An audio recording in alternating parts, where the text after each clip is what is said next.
Les chrétiens aujourd'hui croient être riches et l'on parle d'argent dans l'Église comme le fait le monde. Les frontières n'existent plus. Ce que nous voyons dans le monde, nous le voyons dans le peuple de Dieu. L'argent ou mammon, c'est la mort spirituelle.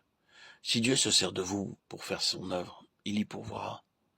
Le Seigneur dit aussi, je te conseille ou je t'exhorte. Nous remarquons la sagesse et la bonté de Dieu. Il ne dit pas que je t'ordonne, mais je te conseille. Tu peux encore accepter ou refuser. Mais à ta place, voilà ce que je ferai. Maintenant, c'est à toi de choisir. Achète de l'or. L'or représente la foi et la foi ne s'achète pas.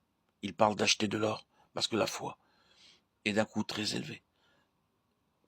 Pour devenir des gens de foi, il faut marcher, vivre dans l'esprit. On ne peut pas séparer la foi et la marche dans l'esprit. Lorsque nous décidons par nous-mêmes, nous n'avons pas besoin de foi, ni du Saint-Esprit. Je décide, je prie et j'agis. C'est ainsi que se font les choses aujourd'hui. Et voilà comment les chrétiens font l'œuvre de Dieu. On ne sait pas ce qu'est la foi. La foi vient de Dieu. Littéralement, c'est la foi de Dieu. Pour vivre par la foi de Dieu, il faut vivre par la vie de Dieu. Parce que la foi est dans cette vie et non pas dans la nôtre. La foi est inséparable de la marche par l'esprit. C'est pourquoi cela coûte. Selon 1 Pierre 1, verset 7, afin que l'épreuve de votre foi, nous serons donc éprouvés et testés. Soyons des gens réfléchis et laissons le Seigneur nous déclarer qui suis-je, un lévite ou non. Si je n'en suis pas, est-ce que je veux le devenir et être la récompense du Seigneur? Est-ce que je veux vraiment suivre le Seigneur? On ne peut pas répondre du bout des lèvres. Le don exclut toute réflexion, car réfléchir, c'est se servir d'une balance. On sera pesé à la balance du sanctuaire. L'épreuve de notre foi est plus précieuse que l'or périssable.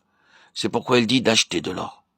Pour acquérir une foi vivante, il ne faut plus vivre par soi et pour soi, mais il faut porter sa croix et le suivre. Il n'y a pas d'autre chemin. Pour que Dieu nous montre les mystères cachés, les secrets, il faut descendre dans la mort chaque jour de notre vie, et pas seulement en certaines occasions. C'est un principe de vie qui doit nous réguler. C'est ainsi que nous arriverons au but, que nous deviendrons des fils, des Lévites, ceux du temps de la fin, les vainqueurs, les fils, ceux qui suivent l'agneau. Ce que Dieu nous dit doit nous amener à réfléchir.